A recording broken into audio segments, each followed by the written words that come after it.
चलिए दोस्तों, स्वागत है आप सभी का एनालिसिस वाले यूट्यूब चैनल पर। तो जैसा कि आज 21 सितंबर है, 21 सितंबर को आपका ग्रुप डी का एग्जाम समाप्त हो गया। तो आज इस वीडियो में 21 सितंबर फर्स्ट में पूछे गए जीके साइंस करंट अफेयर्स के अधिकतम रियल प्रश्न मिल गए। तो उन सभी प्रश्नों को देखने का प्रयास करेंगे। इससे पहले अगर चैनल पर नए तो चैनल को सब्सक्राइब कर लीजिएगा, नोटिफिकेशन मेरे को ऑन कर लीजिएगा। इसका पीडीएफ टेलीग्राम ग्रुप में मिलेगा, लिंक डिस्क्रिप्शन बॉक्स में दिया रहेगा। तो चलिए शुरू करते हैं। आज का कैसा प्रश्न आपको देखने को मिला था। प्रश्न है वह है कि संविधान के किस भाग में पंचायती राज व्यवस्था का प्रावधान किया गया है। तो पंचायती राज व्यवस्था से आप लोग भी देख रहे होंगे, हर शिफ्ट में एक न एक प्रश्न आ ही जा रहे हैं। तो उसी के बेसिस पर ये प्रश्न आपको लिया गया है कि संविधान के किस भाग में पंचायती राज व्यवस्था का प्रावधान है। तो दोस्तों, पंचायती राज व्यवस्था के प्रावधान की बात करें तो भाग 9 में आपका इसका प्रावधान किया गया है। आर्टिकल की बात करें तो आर्टिकल 243A से 43O तक आपका पंचायती राज व्यवस्था का विषय उसमें सम्मिलित किया गया है।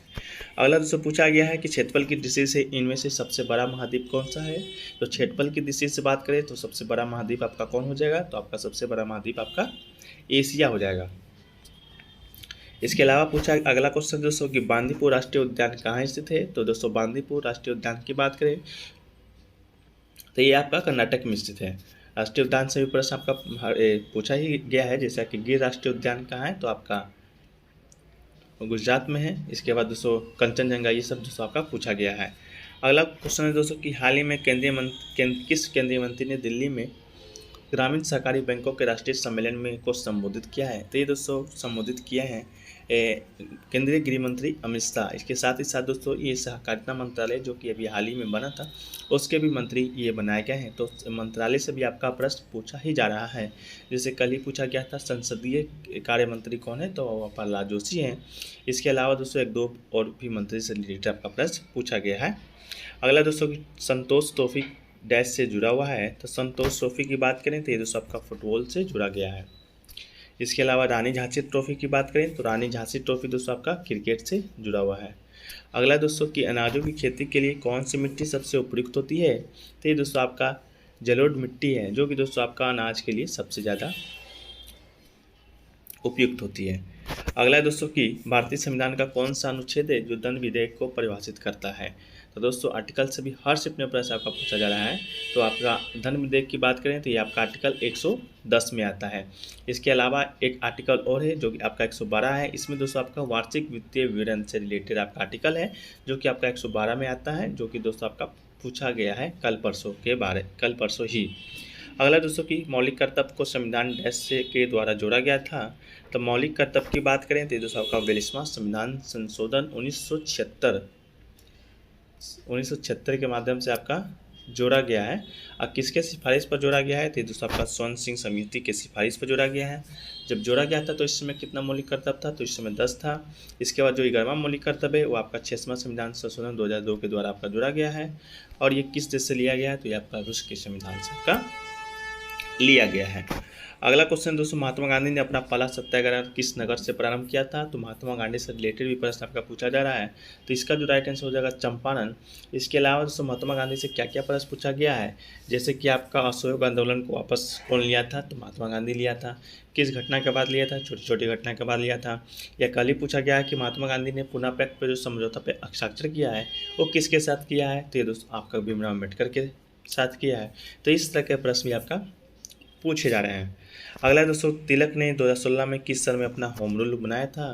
तो दोस्तों तिलक ने आपका बेलगांव में 1916 ईस्वी में अपना होम रूल बनाया था। होम रूल की बात करें तो दो क्रांतिकारी जो थे वो बनाए थे, एक तिलक एक एनी बेसेंट बनाई थी आपका होम रूल।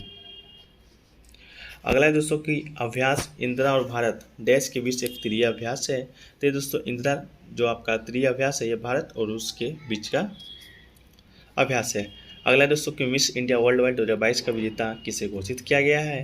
तो ये दोस्तों आपका खुशी पटेल जी को घोषित किया गया है। इसके अलावा दोस्तों मिजोरम के निम्नलिखित में से किस त्योहार को स्ट्रॉ फेस्टिवल के नाम से जाना जाता है। तो दोस्तों स्ट्रॉ फेस्टिवल को आप पॉल कुट फेस्टिवल के नाम से भी जाना जाता है, जो कि दोस्तों आपका मिजोरम का फेस्टिवल है। अगला है दोस्तों कि निम्नलिखित में से कश्मीर पर किस नदी पर विश्व का सबसे ऊंचा पुल बनाया जा रहा है। तो विश्व का सबसे ऊंचा पुल की बात करें तो ये आपका चिनाब नदी के ऊपर बनाया जा रहा है। अगला है दोस्तों कि निम्नलिखित में से किसे भारतीय रेलवे का जनक कहा जाता है। तो भारतीय रेलवे के जनक की बात करें तो ये आपका लॉर्ड डलहौजी को कहा जाता है, क्योंकि दोस्तों इसी के कार्यकाल में प्रथम भारत में ट्रेन आपका चली थी मुंबई से थाने 1853 ईस्वी में।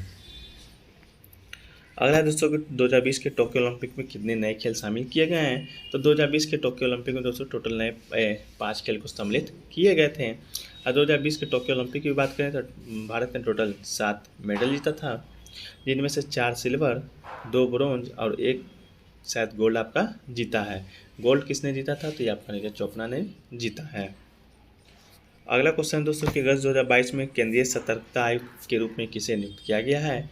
तो केंद्रीय सतर्कता आयुक्त के रूप में दोस्तों आपका सुरेश एन पटेल जी को आपका नियुक्त किया गया है। अगला है दोस्तों जियोर्जी पेरिसी ने 2021 में नोबेल पुरस्कार जीता था, तो किस क्षेत्र में जीता है। तो जियोर्जियो पेरिसी की बात करें तो आपका भौतिकी विज्ञान के क्षेत्र में आपका 2011 में, तो 2021 में नोबेल पुरस्कार जीते हैं। अगला है दोस्तों कि विश्व का सर्वोत्तम मौलिक पर्वत डैश है। तो विश्व का सबसे जो नवीन मौलिक पर्वत है आपका हिमालय हो जाएगा राइट आंसर। इसके अलावा है कि राज्यसभा के सभापति की अनुपस्थिति में राज्यसभा का काम कौन संभालता है। तो राज्यसभा के सभापति की अनुपस्थिति में राज्यसभा का जो काम है वो दोस्तों राज्यसभा के उपाध्यक्ष संभालते हैं, डेप्यूटी चेयरमैन ऑफ राज्यसभा। अब बात करें राज्यसभा के सभापति कौन होते हैं, तो दोस्तों जो भारत के उपराष्ट्रपति होते हैं वो आपका राज्यसभा के सभापति होते हैं। भारत के उपराष्ट्रपति से कल ही आपका प्रश्न आया है कि हाल ही में कौन भारत के नए उपराष्ट्रपति बनाए गए हैं। तो आपका जगदीप धनखड़ जो कि बंगाल के राज्यपाल थे, उनको उपराष्ट्रपति के तौर पे बनाया गया है। वहीं राष्ट्रपति की बात करें तो नया द्रौपदी मुर्मू जी को बनाया गया है। अगला है दोस्तों कि किस जलीय विलयन की पीएच अम्लीय हो जाती है, उसे मिलाया जाता है। तो 0 से 7 पीएच वाला विलयन जो होता है दोस्तों आपका अम्लीय होता है, और 7 के बाद जो पीएच मान होता है वो आपका क्षारीय होता है। पीएच मान की वैल्यू की बात करें तो 0 से 14 तक आपका पीएच मान का वैल्यू होता है। ये भी प्रश्न आपका पूछा गया था कथन के तौर पर। अगला है दोस्तों कि ग्रेफाइट में कितने संयोजी इलेक्ट्रॉन होते हैं। तो ग्रेफाइट की बात करें तो इसमें 4 वैलेंस इलेक्ट्रॉन आपका होता है। अगला है कि किस घोल में विद्युत धारा या करंट का प्रवाह नहीं होता है। तो ये दोस्तों आपका एल्कोहल और ग्लूकोज में आपका विद्युत धारा का प्रवाह आपका नहीं होता है। अगला है दोस्तों कि परमाणु भट्टी या न्यूक्लियर रिएक्टर में बंधक के रूप में किसका प्रयोग नहीं किया जाता है। तो परमाणु भट्टी की बात करें, न्यूक्लियर रिएक्टर की बात करें तो इसमें जो आपका बोरोन का जो उपयोग है आपका नहीं किया जाता है। बंधक की बात करें तो इसका जो कार्य होता है न्यूट्रॉनों की गति को धीरे धीरे कम कर देता है, और इसके लिए भारी जल ग्रेफाइट वैलियम ऑक्साइड प्रयुक्त किए जाते हैं। अगला है दोस्तों एनोडाइजिंग, एनोडीकरण प्रक्रिया में कौन सा अम्ल का उपयोग होता है। तो ये दोस्तों आपका सल्फ्यूरिक एसिड का प्रयोग होता है। अब बात करें एनोडीकरण की, ये क्या है। तो ये एक ऐसी प्रक्रिया है जिसमें विद्युत धारा का उपयोग करके किसी धातु की सतह पर स्थित प्राकृतिक ऑक्साइड के स्तर को और अधिक मोटा किया जाता है, इसे एनोडीकरण कहते हैं। अगला है दोस्तों ओजोन क्षरण के लिए जिम्मेदार कौन सी गैस है। तो दोस्तों ओजोन क्षरण के जिम्मेदार के लिए आपका CFC जो गैस होता है, क्लोरोफ्लोरोकार्बन आपका जिम्मेदार है। बात करें ओजोन क्षरण से रिलेटेड प्रश्न आपका क्या आया था। तो ये इससे प्रश्न जो आपका पूछा गया है, यह पूछा गया कि ओजोन क्षरण किस ईस्वी से स्टार्ट होना शुरू हो गया था। तो ये दोस्तों आपका 1985 ईस्वी से पहली बार पता चला था कि ओजोन आपका क्षरण हो रहा है। ओजोन दिवस की बात करें तो 16 सितंबर को आपका मनाया जाता है। अगला है दोस्तों ZnSO4 किसका रासायनिक सूत्र है। तो दोस्तों व्हाइट वाइट्रोल का सफ़ेद विट्रियल यानी तोता सफ़ेद तोता का आपका रासायनिक सूत्र है।